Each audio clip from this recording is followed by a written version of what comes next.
What's going on, rock stars? Today we are talking about a subject that some of you may squirm around because it's not comfortable. We're talking about how your net worth is directly proportional to your self-worth. It's not pretty. It can get kind of ugly. And we're talking about it today on the 1% Life Show. So as you come in here, if you're watching this live on the Facebooks, let me know that you're watching this live or on the hashtag replay and where you're tuning in from around the world. If you're catching this on the 1% Life podcast or on the YouTube's platforms, everything has an S on the end of it these days, then welcome to the show as well. So why is this episode for you? Well, this episode is for you if you feel like you're stopping yourself from doing what you really want to do. And you may even believe that you're not qualified enough to do it. Maybe you believe, Rockstar, that you're not capable enough to do it. And if that's the case, today's show is for you. If you feel like there's been things in your life that you've wanted to do, but there's just been something stopping you from breaking through the proverbial ceiling, and you don't know what it is, you can't put your finger on it, but these opportunities arise and you just can't seem to break through. And maybe it's simply earning a certain level of income that you want in your life, achieving a certain level of success, whatever that is for you. If you feel like you are capable of more consciously at a conscious level, but you haven't yet been able to achieve more success, finances, right? Wealth, maybe even in relationships, whatever that is, today's episode is for you. So thanks for joining me here on the 1% Life Show. Super excited to be here with you. And let's talk about this. So your net worth, what does that mean, first of all? It means all of your assets, all of the assets that you have in your life, right? It may include your home if you own a home. It includes all the money in your accounts, any asset that you have. Your net worth will never surpass your self-worth. True story. So I'm going to start by telling you about a story that I heard today that really was powerful, really powerful. One of my coaching clients, I'm going to keep him anonymous, of course. And I'm telling you this because I believe that some of you, hey guys, as you come in here, hello. So good to see you. Some of you are experiencing this at some level. So I want you to listen to the story of what's really going on in one of my clients' lives and how we helped him to break through. And I believe he's broken through now. So listen, one of my coaching clients, I host a program called the 90-Day, Your 1% Life 90-Day Acceleration Program. And one of my clients gets on, he starts talking about, like he's feeling kind of, to me it sounded like a stuck energy, right? I just realized I don't have the proper camera on. Oh well. So, there we go. It's the glasses. How funny. Okay, I digress. They're blue light blockers, so of course I can't see the blue light on my camera. Too funny. All right, let's get back into this.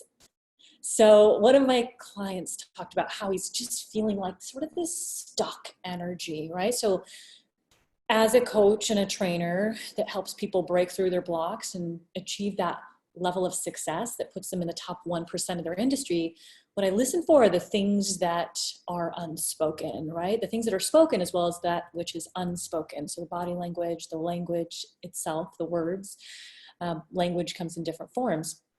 And what I heard was a stuck energy. And there was a stuckness around moving forward with a really incredible project that because of, certain things, right? Well, these weren't in alignment with my goals. My goal was to move out to Florida by this summer, and that I had all this other vision of what I was supposed to achieve. And the reality was that the current reality, the corona or new world corona reality, has shifted things a bit, right? He had a past career in the timeshare sales world, or still has, really, but it's changed the lens. And the new opportunity is to make a huge difference in the city that he lives in, right?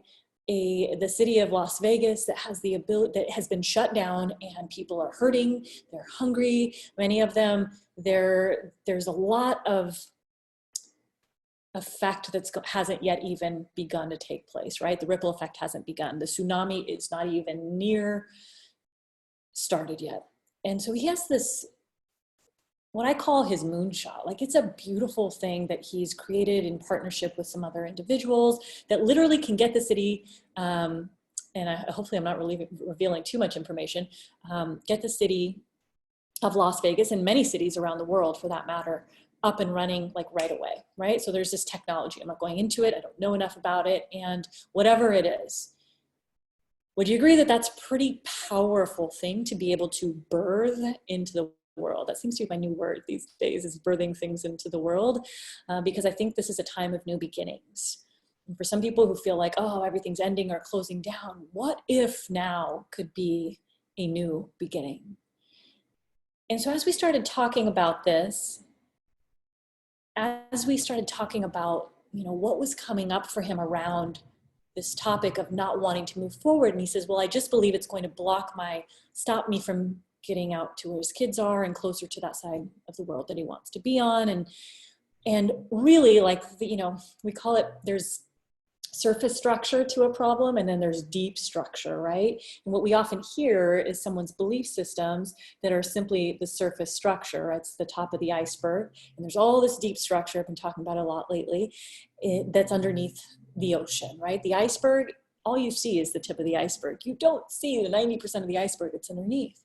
So as I started questioning, like, what was leading to this belief that was the surface belief, what came up was, I haven't finished high school, haven't gone to college, there's all these other issues, abandonment issues, all of these life issues that have happened in his past. And so naturally, there was some resistance. In fact, not some, a lot. And what he said was, well, I don't have a Harvard education, I don't have a Yale education, and I'm meeting with people who are change makers, like people who are considered very successful, very wealthy. I don't know if they're investors. I don't know, right? What they are, but they're just individuals that one could look at as being very affluent and accomplished in their life. And in my client's mind, he minimized himself, right? He's like, oh, they're up here. He put them on a pedestal, and he minimized in his mind, not consciously, of course, but this all happens at a subconscious level, right? The stories that we tell ourselves, the beliefs that we create and form around who we are and our identity, period, all happen subconsciously. And for him, it must have began long ago. And maybe you're thinking of ways that you also have, and if you don't, please reject this, but maybe there's something coming up for you around this. And so we started talking about where these feelings and these thoughts were coming from. And really it comes down to lack of worthiness, not feeling worthy enough to be in the same room, to be playing on the same playing field as these, big players. And that's real stuff, guys. This does not just show up in, that one area. I promise you, if you have any of this worthiness issue, it shows up everywhere. And in your life, in different areas of your life, right? It can show up in relationships, it can show up in your career, it can show up in so many different areas if left unaddressed. And so oftentimes, like when we are children, what happens is that we're like between the ages of 0 and some say 7, I call it 0 to age 8. We're in the phase, that imprint stage, right? Where we are being imprinted with other people's belief systems, our parents, our grandparents, whoever we're exposed to, whoever's in our world. And many of the things that we hold on to were actually Well, number one, they're not ours. They're not ours at all. They're other people's beliefs about us. And it can also be some specific event. It often relates to, let's just say this, a specific event that happened in your childhood or at some point in your life that you subconsciously gave meaning to. And that meaning may have minimized your worthiness when we talk about self-worth in particular, right? And so when we talk about net worth and self-worth, your net worth will never surpass your self-worth. So in order to make more, you have to be more. You have to become more. And that is not like, a lot of people look for, how do I make more outside of me? They're looking externally, outside of themselves. Where's the opportunity? Where's the this? Where's the that? I promise you that if you find the opportunity that appears to be, you know, the holy grail or whatever you want to call it, the opportunity, the one, it will not manifest for you in the way that you want and desire if you are not believing that you're worthy of it. And so this was coming up for him, and really just helping him to realize that he is deserving of it, and that those worthiness issues of not having the right education and all of that, well, he can choose to hold on to, but what matters more, creating an impact in the world or holding on to that fear and that belief that I'm not worthy enough, right? And what if I fail? That was the other piece. What if I fail? But all of that stems from, in this case, worthiness. So when you think of things in your life that are simply circumstantial, right? Like maybe at this point, maybe you didn't finish school, maybe you didn't go to enough schooling. Enough, I say enough because that's subjective, that's a story, right? Enough for whom? Enough for you, enough for your parents, enough for, I was saying I have 3 degrees and my degrees mean shit, right? To me, really. I mean, they mean something to my parents, they mean something to my, to my culture. Half of my parents aren't even here on this planet anymore. So what does it really mean? And I know also that I hold on to these beliefs as well at some level, that, education means something. When I think about like, oh, if I were to ever have kids, would I want them to go to college? Yes, these beliefs are so deep rooted that we have to begin to pull them up by the roots. If we just cut the top, right? The top, the plant, the weed rather that's growing, you're not going to extract the weed will grow back. So we have to be able to get down to what we call the root cause of what created the belief to begin with. What specifically created the belief? And when you at least start to dig for the belief, the root cause of the belief rather, right? You know what the belief is. Maybe it is. And some of you may be hearing me right now thinking, oh my God, I think I have some worthiness issues. Some of you, right? Reject this if this does not apply. Just know that if you do have that looking for where that could have come from is going to, number one, creating awareness around it is going to help diffuse the energy around it. And then you can start journaling and allowing what surfaces to surface from your past and where could this have come from? So in order to change this, right? Like this individual and any individual who's feelings of unworthiness will never achieve the level of success or accomplishment that they want because they'll never allow themselves to do so. So you will never reach success unless you believe that you're worthy of success, okay? You will never reach a multiple 6-figure, multiple 7 or 8 or even 9-figure or more income unless you believe you are worthy of that. So your net worth will never surpass your self-worth. We have to begin working from the inside in order to create what we want on the outside. Your internal world is what matters in order for your external world to show up. Stop looking for the thing outside of you and start working on that thing within you. And that is enough to change the entire world around you, okay? So when we think of, okay, so let's just take this example. Not feeling worthy of success. This is a real common one for people.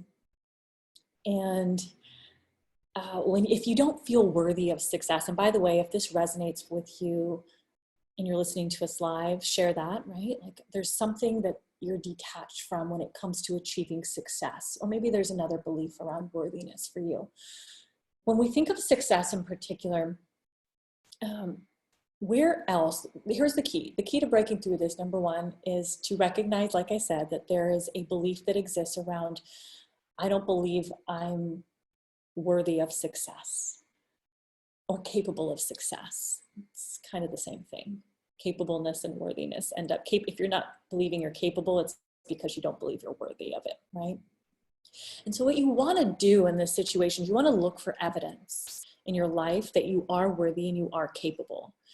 And when you can begin to find evidence of times in your life that you were actually capable, right? Like you succeeded at the thing that you were attempting to do, what happens is you start to negate this belief. So for example, if you believe that, man, I'm just not able to achieve the success that I desire, maybe at some level you believe that you're not worthy of it. So here's what I would do. I would say, okay, so if this were true, I always check in with my unconscious mind. Unconscious mind, is this a belief that I hold, yes or no? And I get my yes or my no. I feel it come up in my body, how to find my yes and find my no. If you don't know how to find your yes or no, ask a question you know the answer is yes to, and see where you feel it in your body. Maybe it's a feeling in your throat or in your stomach or in your lower stomach, wherever that is. Maybe it's a constriction or an opening, whatever that is. For me, my yes is really high up here and my no is low, right? And that's just how I know. And I ask, is this a belief that I hold, yes or no? Boom, I get the answer. And you can try that too. And then I look for, okay, so if this is the belief that I currently hold, how is that serving me? How is that serving me? And if it's not, well then, what's the new belief I would like to hold? What's the new belief that I would like to hold that will actually help me get to the outcome that I desire? And you've got to get clear on what that new belief is specifically for you. And once you get clear on, okay, well, if I believe that I'm not going to be successful, what if I were to believe that I could be successful, right? What if my client could believe that, oh, well, what if I did this? And what if I succeeded? What would happen if I succeeded at this? And that would be the new belief, for example, right? What would happen if I succeeded? What would happen if what if I succeeded, right? So you want to install the new belief system that you want. What if I could succeed, right? That's a powerful belief. It doesn't even say you are going to succeed. It says, what if you could succeed? So if it's, simply, I'm capable of success. I'm worthy of success. What you now want to do is to go back in your life. Start from now and go back with a piece of paper. I always keep a journal handy everywhere. I've got so many of these different journals. This is one with my name on it. And I'll write in it I'll ask a question, pose a question to my unconscious mind, connect with it just by intention, and I'll start writing. All right. So in this case, what if success were possible? And I'll look for, because I want to work towards creating the new belief of, yes, I am capable of success. And so then I'll write down different pieces of evidence in my life and go back from where I'm at right now all the way back to as long as I can remember. And you can do this too. So write out, where have you been successful? Or where have you been good at something, right? Maybe it's a not good enough. Again, that's a worthiness issue. So where else have you been good enough? Where have you been good at something? And you write down, I was good when. I was good when this happened. I was good when that happened. Or I was successful when I did this. I was successful at this. And brain dump out 50 things and work towards 100, because I promise you they're there. I don't care how small they are, how big they are. Of course, the big ones are easy to find. And then you just keep working to more and more and more of those evidences from your past that now support and uphold this new belief that you want to install, right? So the goal is to realize that, man, that thing that I've been holding onto for 20 years, for 30 years, for 40 years of my life, is this real? Well, according to this, it's not real, because I have all this evidence to support that I have been successful in my past. And that if I can see the evidence in my past of being successful, maybe it just means that I'm successful now. Let me know that you're getting this. And this is a really powerful exercise to do. You can begin to program new belief systems and dissolve the old beliefs when you look for evidence that supports the new belief. And I encourage you to do that. And so I'm reading Fake It Till You Make It. Hey, Tomas. It is fake it till you make it, as the old saying goes, yes.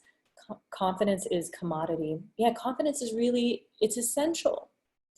And I'm a firm believer that confidence and competence are directly correlated. If you're not feeling competent in something, how are you going to feel confident at it? And when you bring the energy of lacking confidence to the table, it's going to equate in not getting the results that you want. You can't get the outcomes you desire if you're lacking the confidence in getting there. You won't put out the right energy. It's conflicting energy, right? So in order to go forward, to get together with your vision, your conscious vision with your unconscious desires, you have to be congruent in your belief in yourself, your belief in your capability, your belief in the confidence that you have in who you are, as well as your belief in your self-worth. So if you want to make more, you have to start working inside first. You have to start working inside first. You have to believe. So what is the belief that exists? Maybe for you, it's look at what is the most money you've ever made in your life. And when you get clear on the most money that you've ever made, was that a fluke? Was that a one-time thing? Or is that a continuous amount of income that you make? And then there's probably a pattern there, right? There's probably a pattern. And if the pattern is that I've never made over, $100,000 or maybe more, then could there be a belief system that exists around that? Could there be a potential belief that is keeping you playing underneath your next ceiling? And maybe there is. Maybe there is. But if you don't ask the question, you'll never get the answer. And if you don't ask the question, how do you move past and through that ceiling to your next level? So when you ask and you find out and you check in with yourself and you say, do I have a belief around earning money? Get a clear yes or a no, right? And you can also learn how to muscle test. We won't cover that on today's show, but checking in with where your yes is and your no in your body never lies. Your body has all the answers. Your unconscious mind has all the answers for you. But when you don't listen to it and you begin to, so for example, my client, he said, Joni, I have all the signs. I asked him, I said, so what do you need to know in order to know that this is the direction to go in? He said, well, I have all the signs. I have all the signs, yet you're still not listening.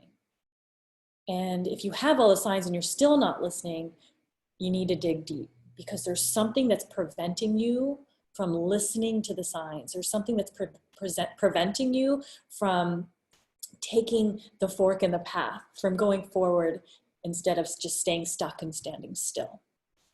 And if this is resonating with you in some way, look at it. If it's a skill that you feel you need to develop that you have yet to develop, is that the only way? Right? Maybe it is, but is that the only way? Is there a way to get started first and then course correct as you go? You can't course correct if you're not moving. You can't course correct standing still. You have to be in movement. You have to be taking action. You have to be moving in some way in order to know that that's not the way. Does that make sense? And I'm a firm believer that there's never failure. We don't fail at anything. You can choose to believe that you do fail, or I encourage you to believe that you're simply gaining feedback every time, right? You tried something and it gave you a result, an outcome. Did that result and outcome align with what you wanted it to align with? No? Okay, great. Well, maybe we should try something different. And you try something different and you pivot, right? We do this in our, we do this in our business all the time. All right. So we launched a challenge. Was it successful? Yes or no? What was successful about it? What was not successful about it? What would we like to improve upon? Perfect. We pivot. We change the thing. We tighten it up. We add something new. We're always testing. So you can look at life as a big test, right? Like, what's my outcome and what's one thing I can do right now in order to take action and move in some way instead of feeling stuck, not moving. Just start moving. Whether it's making a simple decision. For my client, it was I just need to apply for a business license. And I said, great. So once you apply for that business license, will you feel like you are moving in a forward direction, in a direction? He said, yes. And, maybe it happens to be a forward direction. But before, all of those self-limiting beliefs of his past, of not having gone to college, of not having accomplished all of these things. I'm just the guy who didn't graduate from high school. I'm the guy who didn't do, go whatever his stuff was, who was abandoned, who was this, who was that, and all of this stuff. That's your past. Your past does not define your present. Your past is your past. Leave it there. And one of the things that I was coaching about on today's session is that you came into, I think I talked about this on last night's live, a couple nights ago, you came into this quarantine, this crazy freaking quarantine, today's May 1st, you came into this quarantine with an identity. You are now a different person, do you agree, than the person you came in with. Something had to have shifted. You are not the same person because you're not living the same life. You're not exposed to the same things that you were exposed to before. You have had time with your thoughts. And for some of you, that's a scary place to be, right? To have time with your thoughts. And what's really in you, like what I was saying a couple weeks ago, was that right now we're being squeezed, right? We are being squeezed, and what's really in us is being squeezed out of us. If there's anger in you, that's squeezing out. If there's lack of worthiness in you right now when you're all alone and that's the only person you see and feel if you're living by yourself, that lack of worthiness is squeezing out. If it's sadness, it's squeezing out. We are being called to play at a higher level. You, Rockstar, are being called to create a new identity that serves you now. You can choose to leave that old identity behind. You can choose to let it go from the moment you walked into quarantine. Just let that shit go right now. That's your old self. You now get to create a new you. You get to create the beliefs that you want to have, the beliefs that support your worthiness, that support your net worthiness in the end. You get to create the beliefs and the stories around who's the person that I am excited about being, even if there's no certainty in it yet, even if it lacks clarity. Who's the person that I'm excited to become? And when you can focus on that person and start identifying the beliefs that they believe, the identity that they uphold, maybe they're consistent and you haven't been consistent in your life. Maybe that person that you'd like to be, you want to be, is abundant. He or she attracts abundance into their life. Abundance comes in many forms, not just money. Maybe that person is one who's trusting of others, as opposed to always thinking somebody has an ulterior agenda. Maybe that person is somebody who's committed and you've not yet been a committed person. Whatever that person is, you get to decide who that person is for you. And align it with your just desires, align it with your goals. Look at what you want to achieve from now until the end of the year, just the end of the year. And completely ignore the fact that this corona thing is going on, because I promise you, if you put a kink into this equation, like your income, your net worth compared to or considering what's going on, you will find a way to kink it. You will find a way to kink your currency. Unkink the currency flowing to you by believing that there is a way for you to attract it, and start looking inside for that way as opposed to externally, outside, for the thing that has to show up. Because when you work on this inside, it will inevitably just show up. So Rockstar, I hope you enjoyed today's episode of the 1% Life. Please take a screen capture of this. Tag me on Instagram. Find me at Joni Dillon on Instagram, Dillon with an H, and share this out. Share this out. Tag somebody right now who needs to hear this message about worthiness and about self-worth equating to net worth. Your net worth will never exceed your self-worth. Work on your self-worth and your net worth will naturally rise. Super excited to be here with you today and feeling so grateful for each of you along my personal journey. be the change for somebody right now. Be the change. And how you be the change is by first changing you. Rockstars, get out there and change some lives tomorrow. And first, change you. Peace.